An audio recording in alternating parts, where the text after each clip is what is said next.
I thought I was doing everything right. I gave everything to my career. I was loyal. I was high performing. I was exhausted. And then one phone call changed everything. In this episode, I'm sharing what it actually feels like to lose the job you built your entire identity around and what that loss revealed about burnout, worth, and the invisible expectations that so many women carry without realizing it. So I'm so excited to talk to you. I know we had chatted earlier. You have been in corporate for over 20 years, correct? Correct. And what drew you to kind of corporate life? Was it planned or was it happenstance? It was both. It was very calculated by me. So I grew up in a small town and in the like truly in the middle of nowhere small town. And why that's relevant is there was very, very little industry there, but there was also it was almost pure entrepreneurship, my dad included. He was the owner of a small business. And I got to see firsthand growing up how intense entrepreneurship was. He had up to 8 employees at any point in time. So it was a true small business. But he also worked around the clock all day, every day. And I knew I didn't want that for myself. I didn't want that for my future kids. But I also wanted to build a brand. I don't know if it was the subliminal pressure that I felt. I was rated most likely to succeed by my senior Oh, superlatives. So like I don't know if there was this pressure I was also putting on myself, and I thought that corporate was the path to that. Um, or if it was my major, I studied industrial and systems engineering. That was also a somewhat hard major to do anything that wasn't in manufacturing. Um, and I'd already had the good fortune of spending a couple years in manufacturing, and I knew that it was not for me because it was very, very, very, very defined. I worked in the engineering department, and if I came in 2 minutes after the union workers had already started on the manufacturing line, all of the metal doors slammed behind me, Megan. It was like everybody knew that little Courtney was walking in a couple minutes late. no. It was so restricting. And that was another thing. I was like, because I always had my end game in mind, which is I'm going to be a mom. I want to be a present mom. And entrepreneurship in my mind did not accomplish that. Though my dad never missed anything. He had a lot of flexibility. He never missed anything to his credit, but he worked all the time. I didn't want that kind of pressure, and I didn't want the rigidness of manufacturing. And I felt like I needed to build a brand. And my mind and like my perspective, right, wrong, or indifferent, was that corporate would give that to me. It would give me the brand. It would help me escape my small little town. It help continue to amplify this brand that I'd created around the most likely to succeed. And it did all those things. I checked all those boxes. I came from a small town too. And it really was that maybe, how do I want to phrase it? Storybook view I had of corporate America living in a big city. And I grew up in Michigan. So there was New York, there was LA, but Chicago was really our big city. Detroit was there, but this is before I'll call Detroit's Renaissance. So yeah, I had the similar feelings of I want to get out of this small town. And to me, it was, skyscrapers. And I just had big dreams of city life. And I think that's pretty common for a lot of people in small towns. It's Yeah, either that and stay in the small town. And that's fine that's too. it. I know a lot of people. Yep, most of my small town stayed in the small town, and I just knew that it would not offer the life that I wanted. Um, so it was the right decision for me to leave, and I never questioned that. I actually even went to college. I grew up in southwestern Virginia in a small town called Tazewell, and I went to college at Virginia Tech, which was like an hour 15 minutes away, also in southwestern Virginia. So it was like tech was a great choice for me. My industrial and systems engineering program, was a top 10. So it was a great place for me. But at the same vein, I needed to get out of Southwest Virginia for at least a try, and moved to DC, and DC certainly delivered on that. I love DC. It is one of my favorite cities. I explored living in DC years ago. And this was probably back in 2010, 2011, maybe a little later. And it was like, nope, I couldn't afford it then. This was Oh yeah, also it's so way. expensive. That's It exactly why I is. left. I did 4 great years there, and then I kept going back to see my clients for 2 more years after I'd left. But I told my husband, we actually met in college, so we've been together for a while. But I looked at him, I was like, this is non-negotiable for me to stay here. I will come back and visit all the time, but I need a little bit more of a yard. I need a little bit less of a commute, and I need my dollar to go a little bit further. It was the greatest 4 years. I was actually talking to my kids about it yesterday. They, I guess, apparently have didn't really process that we ever lived there, despite the fact that we always go back and my husband's family is there and whatnot. All of our best friends are there from college and his high school friends. It just had never occurred to the boys, that that's where we started. But it was a great 4 years. It was just, it did not make sense to stay for a lot of reasons. Oh yeah, my brother lived there for, I'm probably going to get this wrong and he'll fact check me. I want to say almost 10 years. He lived up by in like Fox Park, I think is what it is. I have to remember it because he lives in a place in Chicago now that also has a park in it, and sometimes I get them confused. But I used to love, and it was I'm gonna take that over. There was a lot of stumbling there. I used to love visiting him because I was single and he was single, and he had an apartment, and I'd crash on his couch most of the time. But then we would go out and we would explore DC, and we would do fun things and go to museums, and it was a really fun time in my life. Not that kids like stopped that, but they kind of did. And my kids have not been to DC maybe at all. So that is a city on our bucket list for sure. So what happened? You went to college and then you graduated. Where did you go from there? Yeah, so I worked the entire time I was in college. I did not have the luxury of going to my parents' home to have an internship like most of my peers did. And you almost can't get a job in industrial engineering without a proper internship. So I was lucky enough to get the one I just talked about in manufacturing. And I worked there full time. So very, very early mornings, to beat the 7 a.m. start time with the union. Uh, and coming out of college, knowing that I didn't want to do that, I went into consulting, and that's what took me to DC. And that led to a 16-year career at this one firm. So I started out in public sector consulting, then relocated to North Carolina, and got out of traditional management consulting, but then started, I call it consulting for my own company. I had a very I'm a believer, Megan, that luck is where work meets opportunity. And I believe that that certainly was the case for me. I was very lucky. I got to work for the gentleman that became CEO and ended up serving three different CEOs and three different administrations. Um, and, but I spent 16 years there. It was very much the love of my life. I was so calculated when I chose this company because I had already had, the epiphany that manufacturing wasn't for me, that entrepreneurship and small business wasn't for me. Small business specifically, like I wanted to get away from the politics and all the things related to small business because you wear all the hats. And I Hmm? didn't want to do that for somebody else. So I knew I needed to go somewhere bigger, but I didn't want to go too big because, again, small town. Blacksburg, Virginia, where Virginia Tech is a small area. So I knew that a medium-sized company was it, and this organization was that place for me. I interviewed with 22 places coming out of college and fell in love with them. I guess I'm a very good interviewer because I didn't get turned down from any of the companies. I had a few offers Wow. yeah, didn't get rejected from a single one. Some of them I opted out of, some of them I got full offers of, some of them I was in the middle of interviewing.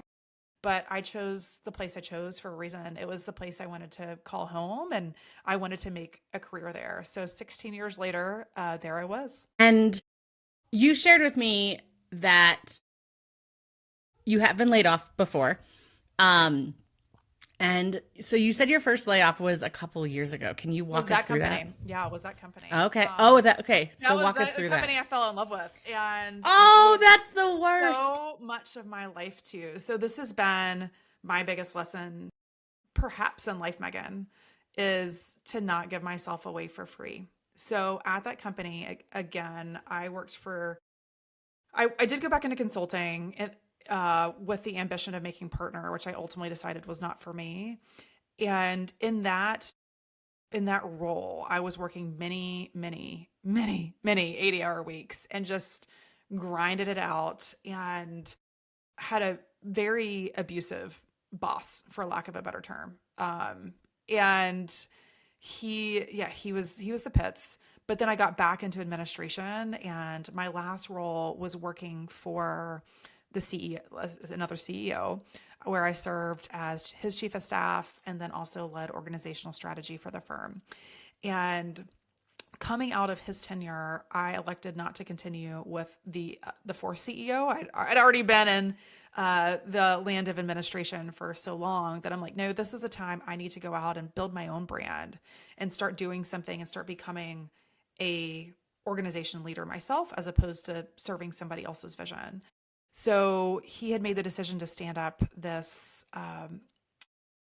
department that apparently he was not very committed to, because 8 months later he decided to close that department. But the layoff, like I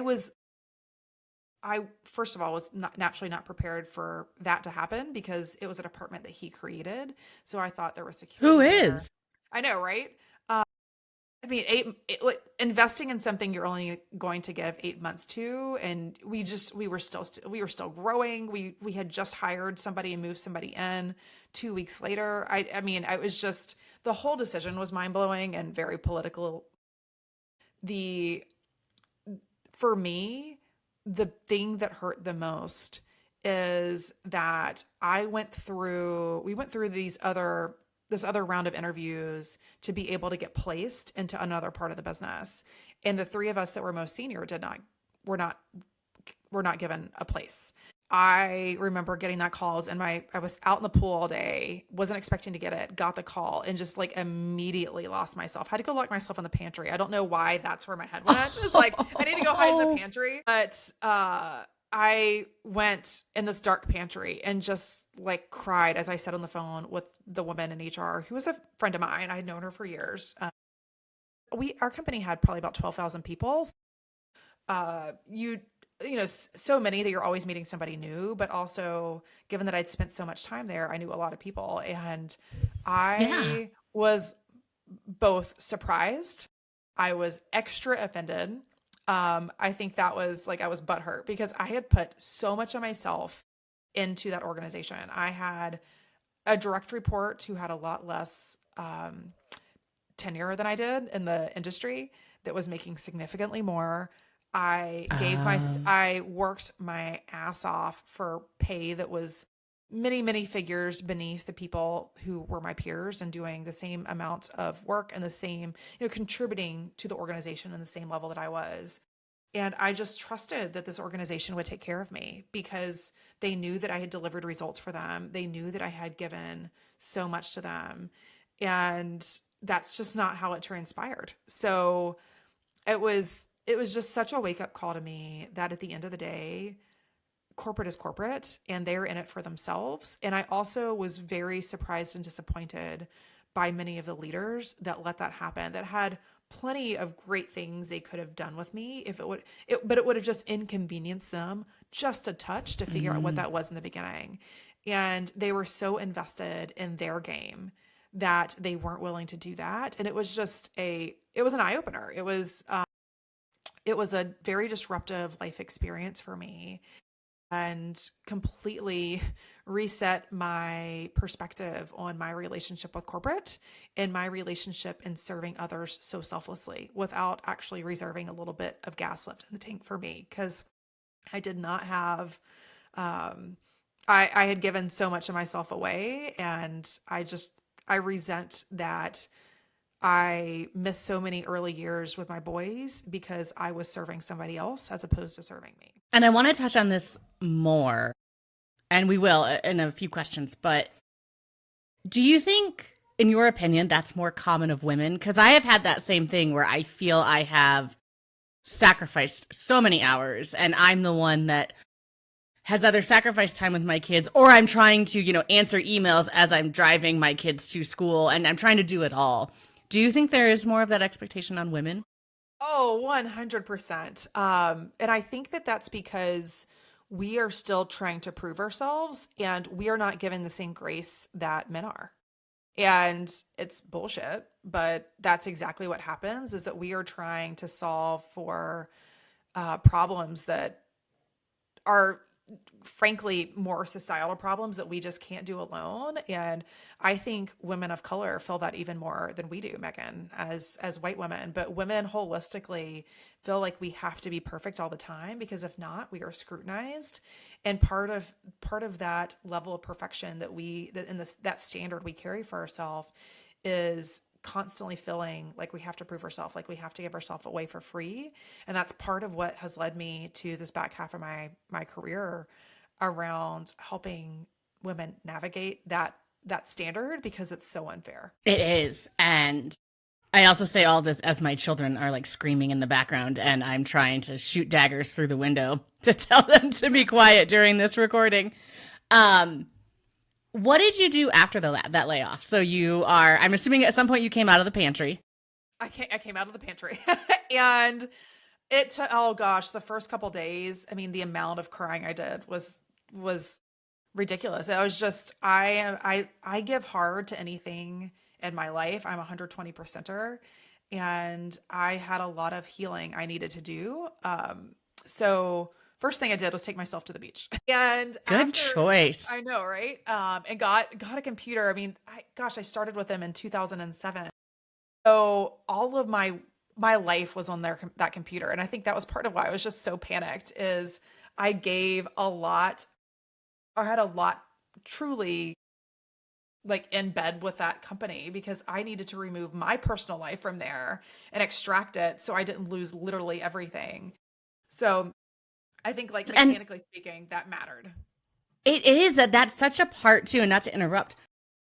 People talk a lot about the emotional transitions when you're going through something like that, but there's so many other things like, what do I have on my laptop? And I have 6 hours, 3 hours to get it all off. And what is most important? And do I need pay stubs? And do I need proof of anything? And it's so jarring when you have to go through that, because you're so focused on maybe the emotional part of it. What am I going to do? How am I going to make money? How am I going to support a family or pay bills? And then you realize, oh my gosh, I have to do other stuff now. I have to actually disconnect my life from this tech. Yes. Or, yeah, that was one of the very interesting parts that I've had throughout my career, is when I've been leaving companies for whatever reason and been like, you have an hour to. Mm-hmm. Yep. It's crazy. It is. And this was back in 2007, where I was coming out of college, did not have a quality laptop. And back then, the security rules were not as strict as they are now. So now I think most companies provide a little bit more of a safeguard against even being able to be that embedded with your personal life.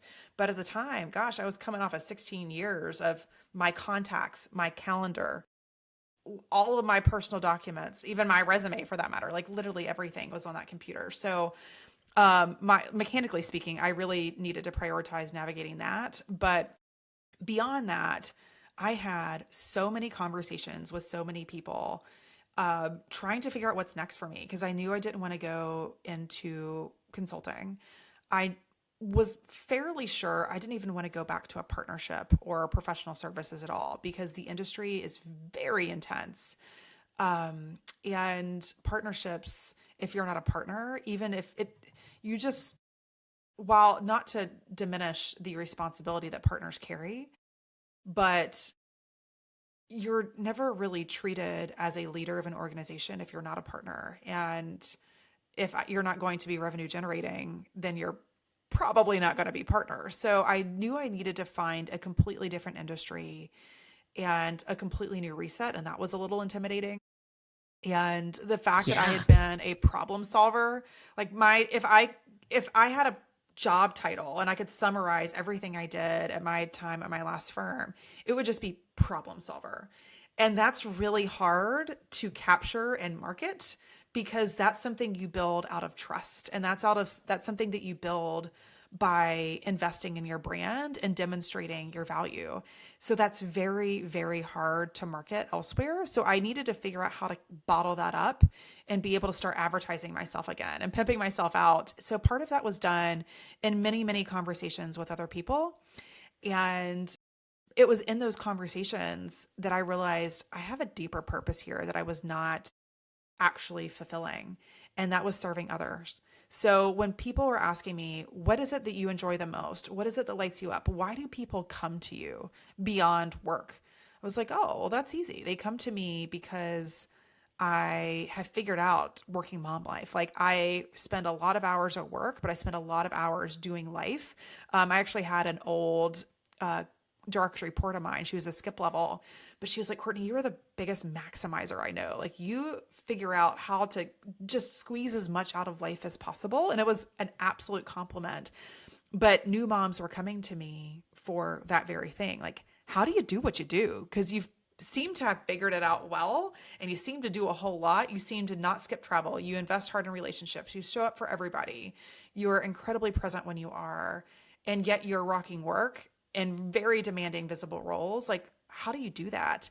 And it was through those 100-person conversations that got me to a point where I was realizing there might be something there that is a bigger calling than just serving corporate. So it was those many conversations led to a big insight for myself that I did not have exiting my last company. Do you remember how long that process took between as you were starting to realize maybe this is an area that I should explore? Was it a couple of weeks? Was it a couple of months? It was a couple months realistically. So I departed in May, and fast forward, I opened an LLC in July. So it happened very, I think, quickly for most people.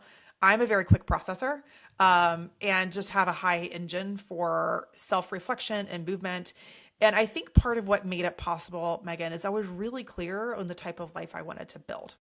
And that I think is the most fundamental thing. It's actually what I work with a lot of my clients in is I start with the end in mind and I design the life I want for myself and then I back up from there. So I think having that clarity was really important and a critical starting place because it allowed me to listen for application.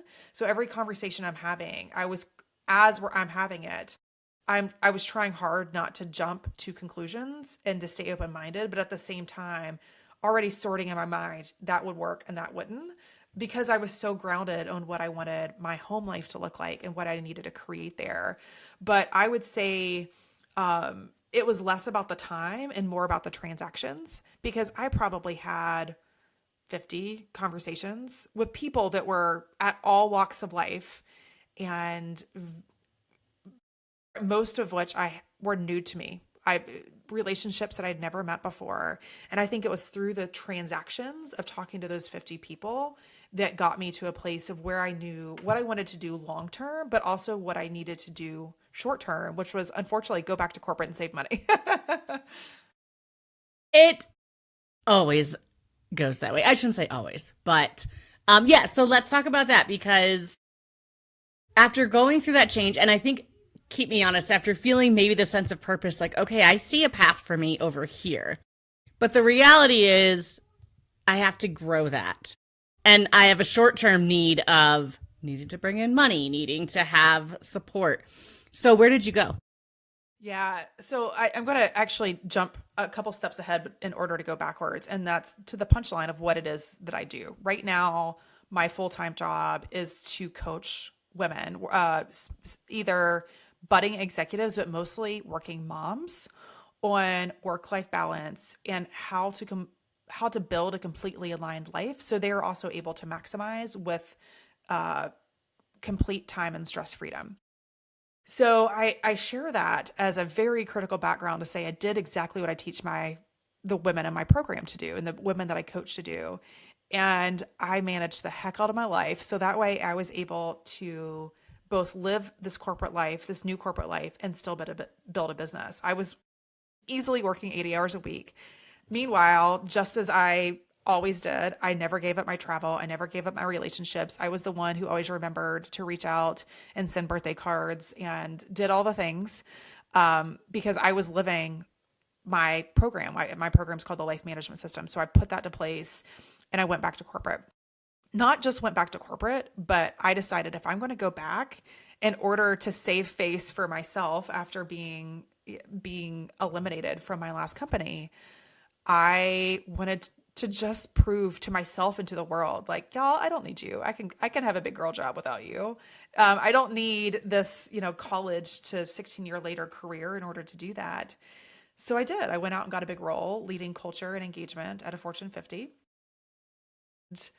I knew from the very beginning that not just that organization, but corporate as a whole was not my calling. I needed to go and serve working moms specifically and help them not lose themselves, help them go from a place where they're surviving on a day-to-day basis to where they feel like they're thriving. And that's a journey I had to go through myself too when I was working for my old company. When I welcomed my second, I was quite humbled and kind of knocked off my feet a little bit and needed to figure out how to design a life that would allow me to have a demanding career and still be a present mom.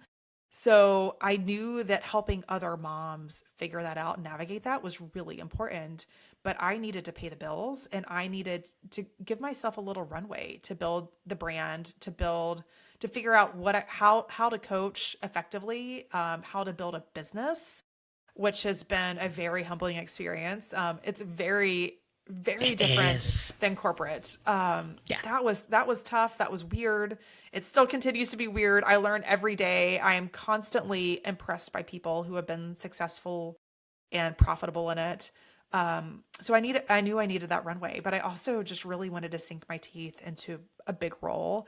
When I made the decision not to serve the CEO that succeeded the boss I was chief of staff for, I did that in large part, actually, because I wanted to build a function. I wanted to build and become the boss I'm a very strategic person. I'm very visionary. And I wanted to be able to, live that, to be able to put that to play a little bit more than I can when I'm in direct pecking order to daily directions of the person who's actually setting the big strategy and vision. So I wanted to be able to do that. And that took me to a place where I was able to build a vision. I was able to build a function. I was able to really prove to myself and to everybody that in the firm that I left that I was capable of doing that. But all along, my nights and my weekends were filled with my heart and getting my LLC to a place where it could eventually support me, or at least was mature enough that I would feel comfortable walking away from corporate and knowing that if I take this big leap in, then hopefully I'm going to get to where I want to go. I needed to have the confidence that I could go all in and know that faith and hard work were going to carry me the rest of the way. I think it's also very common, and I'm not saying you did this 100% for this reason or went back to corporate. I'm going to take all that over. I think it's really common for folks who have been impacted by a layoff or been let go. It hits your confidence. It hits your idea of self-worth. I think the most strongest person out there who says, no, my identity is not tied to my job. If that happens to you, you feel it. And there is this want to go prove yourself. And for some people, it's to go back into the beast that kicked you out, whether that's corporate or nonprofit or anything like that. And then for some people, it's building my own. I'm going to go prove to myself that I can go do the skills that I have and do them elsewhere.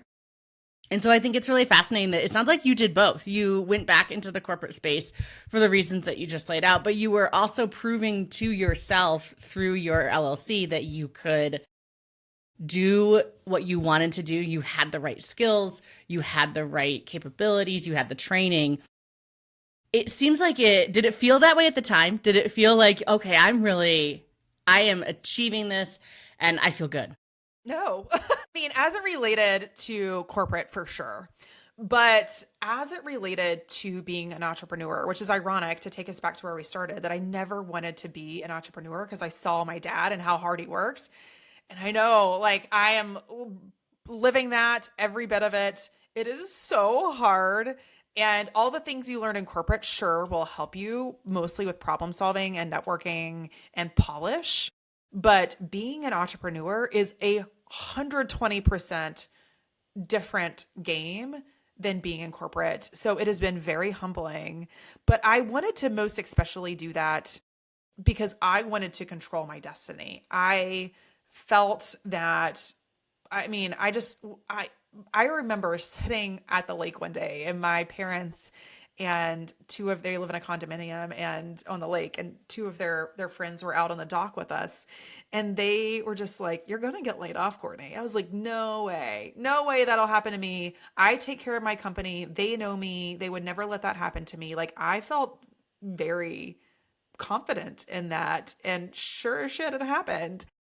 So I thought, okay, if it's going to happen somewhere where I had a strong brand, where they got to see the value I drove. I was cheap, by the way. I made very, very, very little compared to people who contributed a lot less than me and were paid double. So that also was in my mind protecting me. And it ended up not being any of that. I was giving myself away for free. I was sacrificing my compensation. I was sacrificing my time for myself, my time to invest in myself, my free time, however I wanted to spend it, for this company that at the end of the day did not take care of me at all.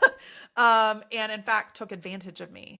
So I just wanted to make sure that I controlled my destiny and never wanted to give that much power away again to anybody, but most especially corporate, because I knew if the company of 16 years that I so loved and cherished and was like the biggest cheerleader for was willing to do that, then certainly anywhere I went to that was new would. You talked a few minutes ago about the mental load, which I think everyone carries. I think moms and working moms especially, but even in your job, you can have the mental tasks that are constantly going through your head, the to-do lists, everything you need to get done.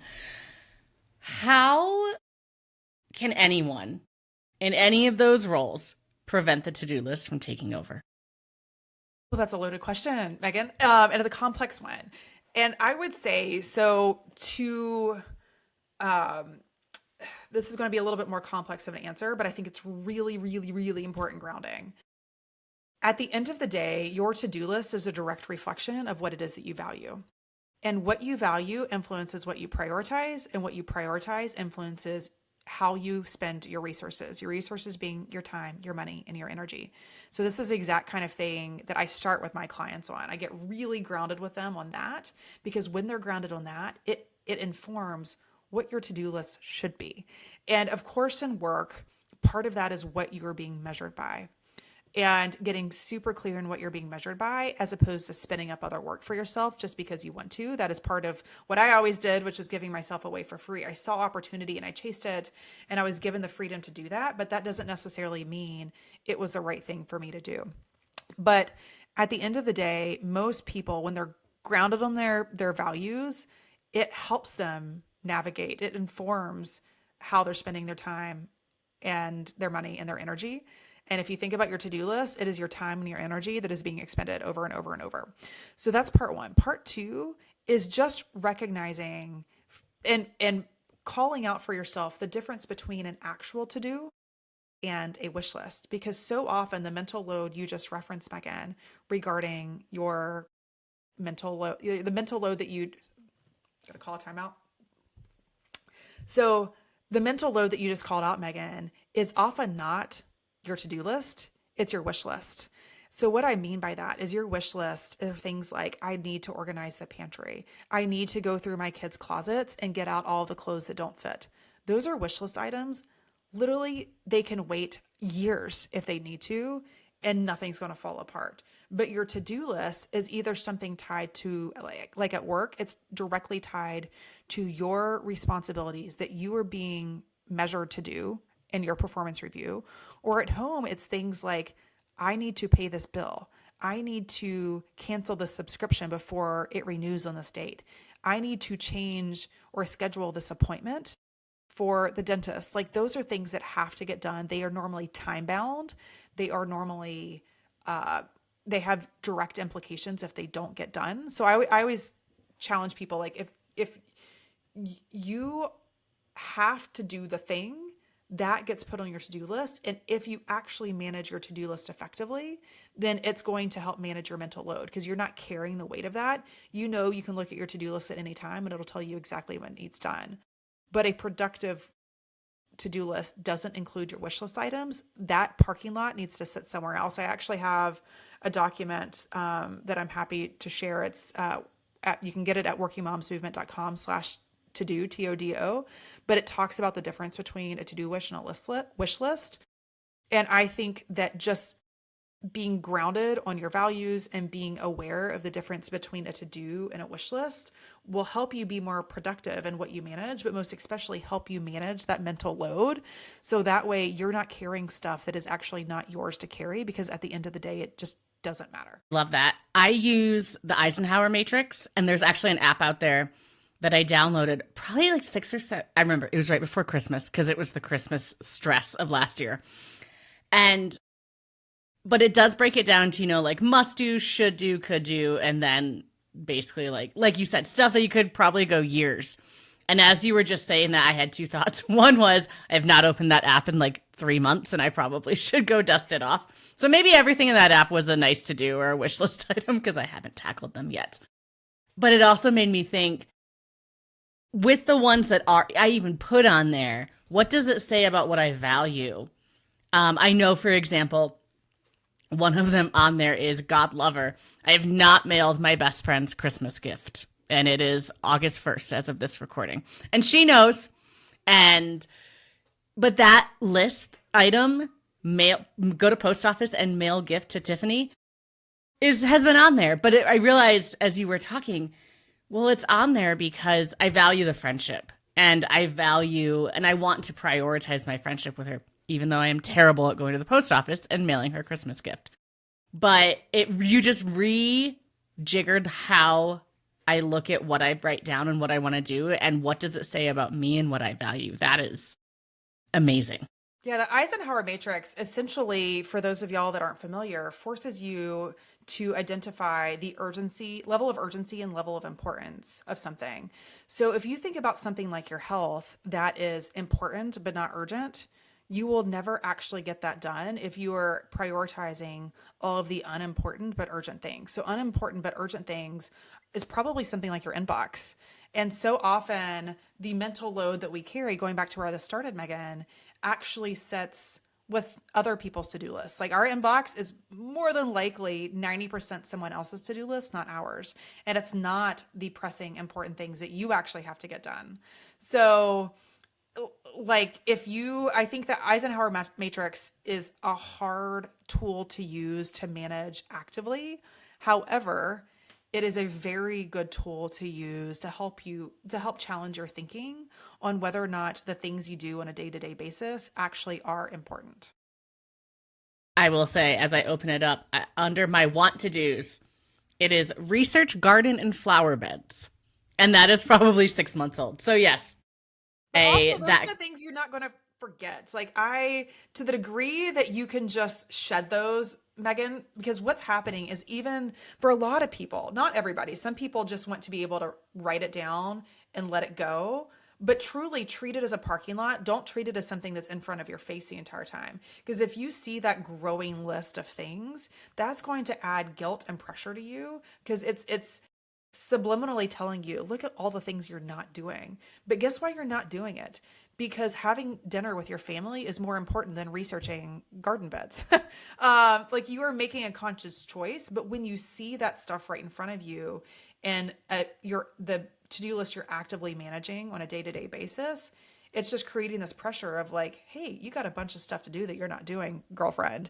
And that, in fact, should not be the case. You should be spending your time on this earth that you have with the things you actually prioritize. That is well said.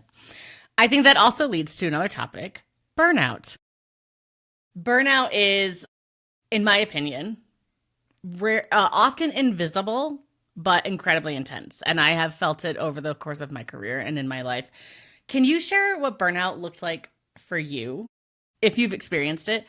And how does that awareness shape how you define success today? Yes, I have experienced burnout. So I briefly alluded to why I started Working Moms Movement, and it was because I figured out how to do all the things. But what I did not share is the story of how I got there and how I doubled down on creating my own. I call it the life management system. It's what my podcast is called. It's what my program's called. Um, and my life management system was founded. I reached burnout. When I went back to consulting, the reason I decided not to become partner is I hit massive burnout. I cannot turn off work. I'm a very accountable person. I'm a very driven person, and I will continue going and going and going. And I did that and was not able to manage the boundaries for myself at that time. Now I'm much more grounded in boundaries, and it's part of what I help people with. But at the time I was not. And what happened is I was undiagnosed, but very clinically, uh, the symptoms, I guess, were very clinical around burnout. And it was things like not being able to sleep. I had massive sleep anxiety. So I couldn't go to sleep because my mind was so full. And then I'd wake up in the middle of the night and couldn't go back to sleep because it was so full. I probably slept about 3 hours a night. I had such massive sleep anxiety. I was snapping at my family. Very, very clinical type symptoms for some people. It's numbing out, just completely checking out, needing to look at their phone, needing to doomsday scroll or look at TV, just kind of going through the motions. But my burnout is what was my wake up call, where I realized this is very unfair to me. It's unfair to my family. And it's not the type of parent that I want to be. It's not the type of friend or sister or daughter that I want to be. So I need to do something different. So success for me today, more than anything, is being present for my family and caring for my own health. Because I also, when at that stage in life, I can't remember the last time I worked out. And I was a six sport varsity athlete. Like, I loved working out. I cared very much for my body. I cared Yeah. very much for being healthy. And I wasn't doing any of that because I was just working and working and working and working and working. And again, giving myself away for free. So I think that burnout can look different for different people. And a lot of people aren't actually in what I would say is a clinical burnout diagnosis, but they're trending that way. And those are the ones that have the best opportunity to reset their lives. Those are the ones that right now can start reorienting themselves around a life where you are putting your values and priorities first, because otherwise you will get yourself, like I was, in a place where I'm having to consult experts and invest in experts specifically around my health, my nutrition, my sleep, in order to right size that. Because what was happening is I was in this vicious cycle of, because I couldn't sleep, I couldn't get my stress under control. My cortisol was out the roof.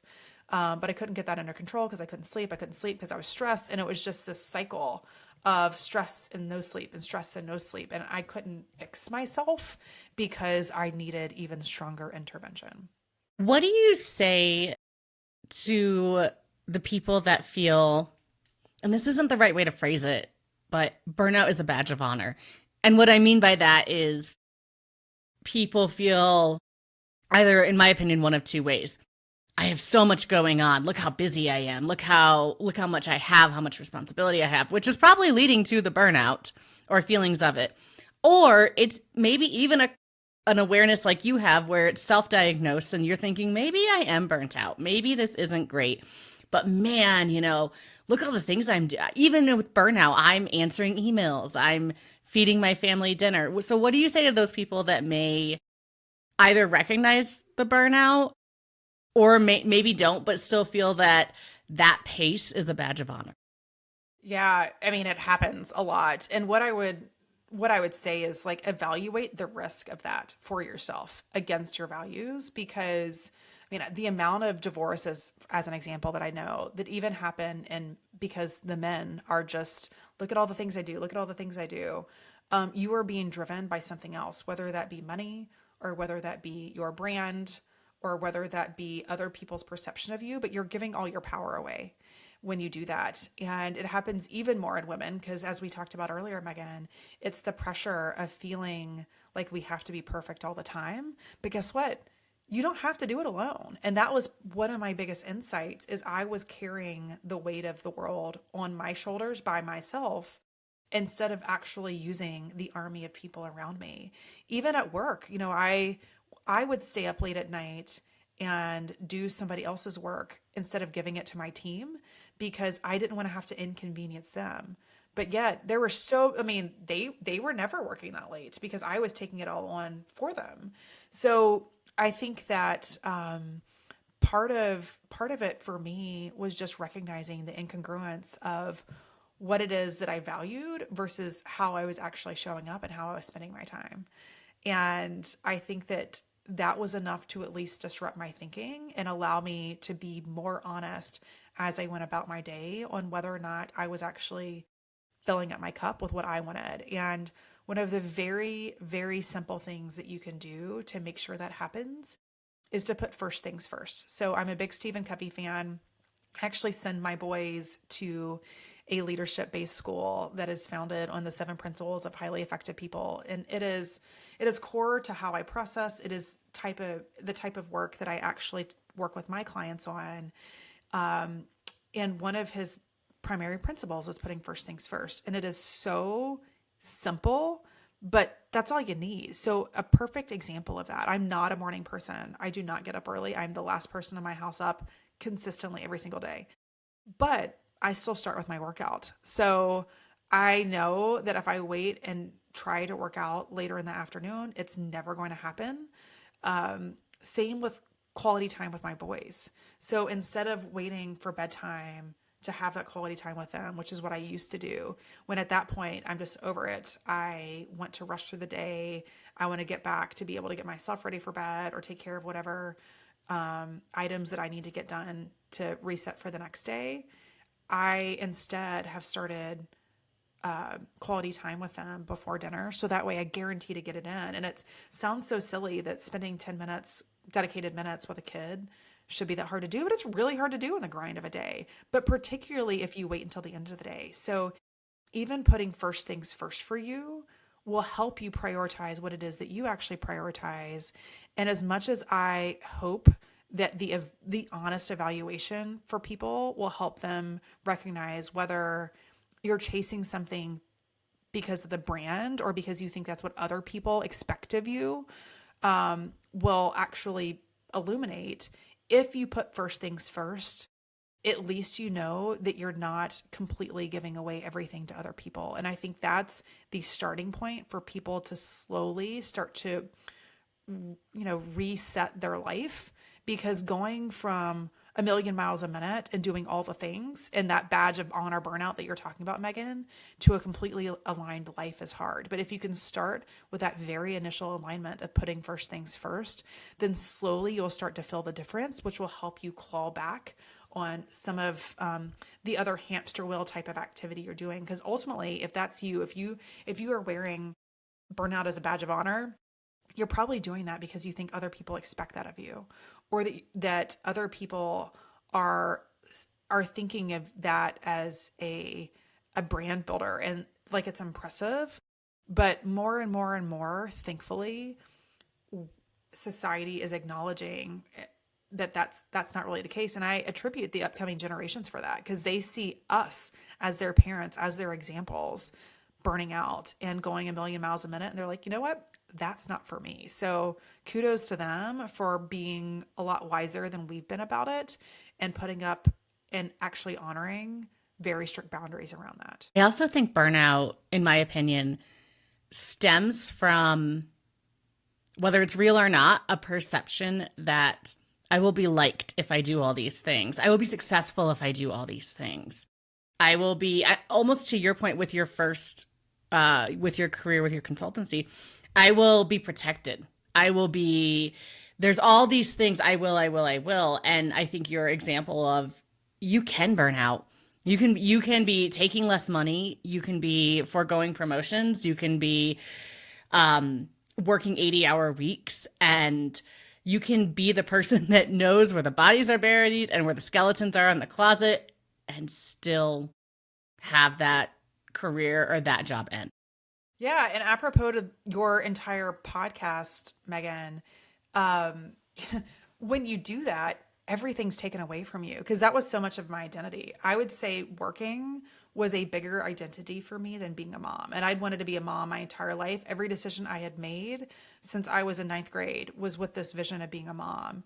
Yet, on a day-to-day basis, I was much more wrapped up in being a contributor to that company than I was anything. My friendships were all there. Like everything was there. And because I had so much tied up there, when I lost it, there was a lot that was taken away. And that was only my fault. Like that was my doing because I did not protect my own priorities and my own values.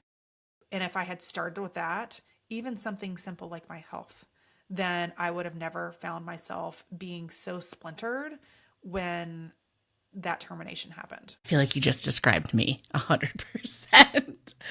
Um, as our last few questions, let's talk about the working moms movement. What is coming up for you? What is in the future for that? So I just left corporate. It has been 2 weeks, I guess 2 weeks in the making. So Ooh. very, very new. And I'm going all in Working Moms Movement. I have spent the past couple years building that brand, building my podcast, very under the radar from corporate because I, particularly leading culture, wanted to make sure that I was a steward of my day job as a priority and just moonlighted and did not sleep much trying to pour into building this. But ultimately, Megan, I help moms, like the simplest form is I help working moms go from surviving to thriving. I also do a lot of speaking in corporations. I do a lot of workshops. Naturally, those are not mom related. Those are more general for either caregivers or women leaders, or even more generic and open to the company. But I do a lot of speaking and workshops on work-life balance and how you can actually tactically live a balanced life, because it doesn't have to be the burnout stage that we just talked about. And I mean, I've been there and I've come around to the other side. It is why I'm able to do what I'm doing. So I think that the future of Working Moms Movement is helping at a minimum, at an absolute minimum, helping working moms see that it doesn't have to be this way. Like even just giving them hope that there is a different way of doing things that can actually give you time and stress freedom, I think is a big deal. And then best case scenario, my group program is flourishing and I'm helping and working with tons of moms where I'm making a very tactical day-to-day difference for them, where they get through the next 18 years of being a parent and are able to look back and say, thank goodness I didn't miss this. Thank goodness I had a different way of doing things, where I'm actually literally changing their life and I'm changing their kids' life. I'm helping stop the cycle for the next generation, because if our kids see us running this hamster wheel, not only do they not get the joy of experiencing us as a stress-free parent, but they also are likely to think that this is how you do things. So my hope is that it flourishes. Time will tell, but I feel like I have been called to do this. And I think that going back to your question about my transition, after losing my job, I felt really called to do this. Every door that I opened seemed to point in this direction. So I'm trusting that this is exactly where I'm supposed to be, and that other people will join me in this movement. And what I love so much about it is we see a lot about career coaches. I've had career coaches. They're fantastic. We see a lot about life coaches. But when you value being a parent, mom or dad, no one has a mom coach. No one has, we all joke as parents, we don't get a playbook when we have kids, but if that's your priority, why not go find someone that can coach you through that? Why, if you're going to a career coach, they're going to help you prioritize and put your career first. So I love what you are doing, because I think it is so needed. I think it is so niche in a good way. No one else is really doing this. And I'm so excited to see where you're going to take it. Oh, thank you. I appreciate you. And yeah, I always tell people that I feel like I am your career coach and your life coach as well, but it's more around helping you have a fully aligned life, so that way you can actually enjoy the journey yourself. I agree. I'm going to take that over. You have worked with organizations on culture change. So as we wrap up, what are the biggest gaps you see with organizations and how they support working parents? Oh, yeah. So I've spent the past 12 years in corporate culture, leading corporate culture, both in my old organization and the Fortune 50 that I worked at. And I think the most foundational one is just freaking demonstrating you care. I mean, there was somebody, as an example, just last week. It was a friend of mine that I met on LinkedIn that some random time we ended up having coffee, and here we are a year later. He's become a friend. And he just left an organization. And said, his boss is a female and a parent, by the way, which was very disappointing. But he said, I don't think she even knows that I have a 12-year-old kid. Like, I think she literally doesn't even know. That's how little she cared to get to know her team. As a parent herself, she didn't even care to ask, hey, what's important to you and what do you value? So I think the biggest thing is just demonstrating you care. That's so easy. It's free. And guess what? It can take 30 seconds at the start of a call. 30 seconds is all it takes for somebody to feel seen and heard. That's it. The other thing is, I think, just asking people how they need to be supported. Because, as an example, and I come from banking, that's where I've spent the past couple years, and we have tellers that have to pay for extra childcare at a salary they can't even really afford to do because the branch doesn't close until, you know, the worst time ever. Well, if their manager just asks, like, hey, what do you need? She could say, you know what I'd really need to leave 15 minutes early, because that 15 minutes is the difference between me paying $500 a week in after school care or nothing.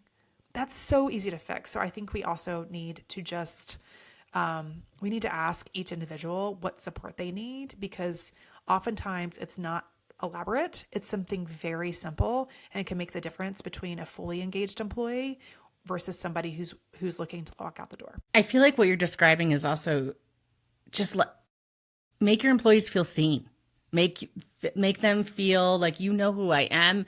They don't have to know the daily ins and outs, but they see you for who you are, good and bad, the struggles that you may face. You have kids, you have other priorities. They just want to feel seen. That's it. Do you ever see yourself returning to corporate life, or is this a permanent shift? Oh, way to put me on the hot seat. I am like all about letting the wind blow me, Megan. I love culture work. I love culture transformation.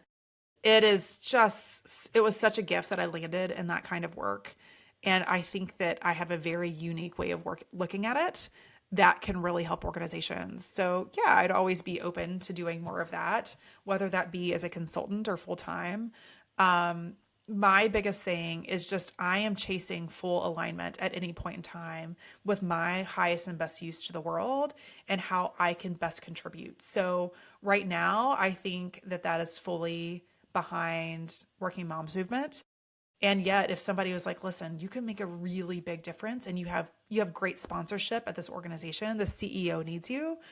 And the CE, like, that could make a difference in a very, very big way for a lot of different people, probably even more so than I can as an individual in my coaching business. So I would never say never. The door is always open. It's more about how can I maximize my impact to the world and whatever opportunity that looks like. Well, I think wherever you go, you are going to knock the socks off of it. Oh, thanks, friend. Thank you. Real quick, I know we're over. Do you have a few more minutes? Okay. So I end every episode with a lightning round of fun and work-related questions. So are you ready for your lightning round? Let's do it. Okay. Road trip or flying? Flying. So much waste of time. Like, you're talking to an industrial and systems engineer, Megan. Like, if I don't have to waste time, I'm not going to do it. It's part of what I teach in my program. And yeah, flying gets you there in half the time. Window or aisle? Window. And it's because I have a pile of crap that I just stack against the window. You can't do that on an aisle. Like, I need to be able to throw my big puffer jacket when I go to Colorado to see you, as an example. I need to be able to throw my puffy jacket like on the side. And I don't know. I hate checking a bag, and it's much easier to not check a bag if you can throw all your crap against the window. I have learned with that, 100% agree. I've also learned with that question, you don't even ask middle, because no one picks middle. No. What was your last Google search? Myself. So, I I follow this business coach, and I work with one myself. I'm a big believer in growth. So yes, I'm a coach, and yes, of course, I work with one. Um, she was just like, you need to set up an alert, a Google alert for any time your name is used, your brand is used. And I did that. And part of doing that is to naturally start with Googling yourself and seeing what happens. Yeah, Courtney Cecil, there we go. Courtney Cecil Anderson. Put myself out there. What is the I'm gonna take that again. What is your favorite thing in your home office? Oh, ooh. Probably, I don't know. I've got a frame TV and I love that because it's constantly moving and it's beautiful. But I also always keep a lit candle beside my desk. And there's Oh, something about that, a lamp and a lamp. So I just the ambiance of having this lamp, this desk lamp and the candle lit is just really important to me feeling at peace when I'm in my office because I spend a lot of time here, especially now. I was going into the office when I was in corporate 3 days a week. But now that I am a full-time entrepreneur, I spend a lot of time in this place. you have to. I feel like you have to make it a place that you want to be. We talked about this. My home office was the first place I decorated, and I went all in. And because I knew I was going to spend all my time in this little room, so it Yeah. had to be a place that I wanted to be day in and day out. Name three of the seven dwarfs. Dopey, Sneezy, and Duck. Good job. Uh, What a funny you can question, by the way. I like to keep people on their toes. Favorite city in the U.S. Ooh, probably DC. I really, really like DC. Fernandina and Beach, Fernandina and like right outside of Jacksonville, Florida is also a really cute one. It's if you're looking for something off the radar that most people aren't aware of, it's in Amelia Island. So Fernandina is a close second, but Washington DC just has my heart. I miss it. Not enough to move back, but it's awesome. Who is your first celebrity crush? Oh, Thomas Gyrie. He was in Lassie, and Lassie was filmed in Little Tazewell, Virginia, where I grew up. And Oh, then for anybody who doesn't know Thomas Gyrie, he also played Smalls in Sandlot, which is millennial fave. So most yes. people know Thomas Gyrie from as Smalls, but I a lot of people that I knew were, including my third grade teacher. I was in third grade when it came out. Were in Lassie, and I got to trick or treat with a lot of the actors and the actresses. Michelle Williams was actually in it. She was another big name that was in it. Yeah. So anyway, Thomas Gyrie's it. I like it. What is. Ooh, I'm going to skip that. No, we're going to do something else. What does someone have to do to earn your respect? Integrity. I really, really value integrity. Um, when you do things that are just under the radar, nasty, or in service to yourself, or you say one thing and do another, like that's an instant no for me. I would agree. What is a lie you tell your kids? Well, that I'm going to sleep right after them. like, I think now they know that they can probably find me in the office. It was more so, of course, when I was like moonlighting in this business, I would spend many hours here, but I would always, when they'd want to play or whatever, I'm like, no, I got to go to sleep too. I'm going to bed. Wrong. According to my kids, Disneyland has been closed for 6 years. And last, what is a fashion trend that you participated in that you hope no one knows and now will? Oh gosh.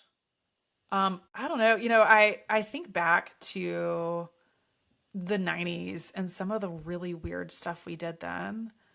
That's come back in a style. Like for whatever reason, what's coming to mind is a bucket hat. And Oh, I now had those lots like of bucket hats. yes, and I like very unflattering. I actually don't do, I have learned, I've skipped all the styles. Now I know what works for me and I just do that. Like I'm going to stay in skinny jeans. You can forget your 90s jeans. I'm going to stay and like I can't even do those big clunky sandals. They don't work for me. I have big long feet and I'm really short, so I wear really reefs. Reefs are very narrow for very narrow feet. But so I just do myself. I don't often chase whatever fad. But I think back to some of my pictures in middle school, particularly, where I was always wearing a bucket hat. I'm like, gosh, that did not work for me. And then I'll be darned. I picked my boys up from overnight camp last week, and my son came back with a bucket hat. That's what he wanted to spend his store money on. I was like, like, oh, it doesn't look good on him either. They're not my thing. Or do you remember those, especially for girls, the hair accordions that you could Yes. put? It was like a circle. I was Yeah. obsessed. I was obsessed with those, and I think it's because 99% of people told me it looked bad, and one person told me it looked good, and I clung to the one person's Oh, feedback of, I still like those. If for like workouts, I saw one of the partners that I worked with. I was going to the partner conference back at my old firm, and she showed up and she had shorter hair, and I have very long hair, and it was like sticking straight up. And she had just gotten back from workout, and I was like, God, I love you so much more now that you just like you're gonna do you and just rock it regardless. I never stopped wearing scrunchies. I've worn scrunchies my entire life. And I was called out on it. I was DDing once in college, and a girl got in my back seat, and she was like, "Oh my God, you're wearing a scrunchie!" I was like, and she was like, "I haven't seen those in like 10 years." I'm like, "Really?"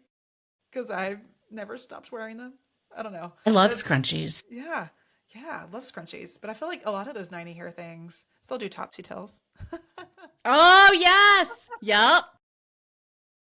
I was actually just looking at a hairstyle for my daughter a couple days ago, and it was like I could get a topsy tail. I could get I don't think we'll do like the bumps, but yes, the I topsy tail. have two styles. I wear my hair up or wear my hair down. But every blue moon I'll do a topsy tail and I just do it myself. It's literally the only thing I can do. But I was Mm-hmm. not meant to be a girl mom. I know that now. Love my boys. I will say being a girl mom has challenged me in ways like that where is it really fun to shop for the dresses? Yes, but like there are times when she's like, "Can you do this to my hair?" And I'm like, "Girl, I got two things. I can put it in a ponytail." I even the first time she asked me to curl it, I was struggling and I was sitting there going, "I have been on this earth for 40 years. How am I struggling to curl her hair? I curl my hair every day." So yeah. Yeah, Well, couldn't do it. Courtney, where can people find you? Thank you for asking. Well, you can connect with me on LinkedIn. Courtney Cecil Anderson, please send me a message. Let me know that this is where you found me because Megan will also appreciate that there are people out there listening. I will make sure to let her know. You can find me on Instagram at Working Moms Movement. And if you are interested in getting the list of how you can more productively manage your to-do list and some insight on what that looks like that I talked about earlier, you can get that at workingmomsmovement.com/to-do, TODO. Thank you so much for coming on. I know it's early, your time. I This has been a fantastic conversation. You've had so many good insights. I appreciate you being so honest about your experiences. I'm so looking forward, like I said, to seeing what Working Moms Movement does, but I really, really appreciate you coming on. Oh my gosh, Megan, thank you for having me. Thank you for the service for others that are going through the messy middle themselves, because I think sometimes misery loves company and it's just good to feel that you're not alone and that you can be a very, very, very strong contributor to the world and still have bumps along the way. It's part of the journey. So thanks again for having me. If this conversation resonated, especially the part about identity, pressure, or feeling like you had to earn your place, I want you to watch my next episode. In that one, I go deeper into how early experiences create the values that we protect most fiercely as adults, and why that matters for how we work, how we parent, and how we set boundaries today. It's linked right here, and it might explain more about you than you expect.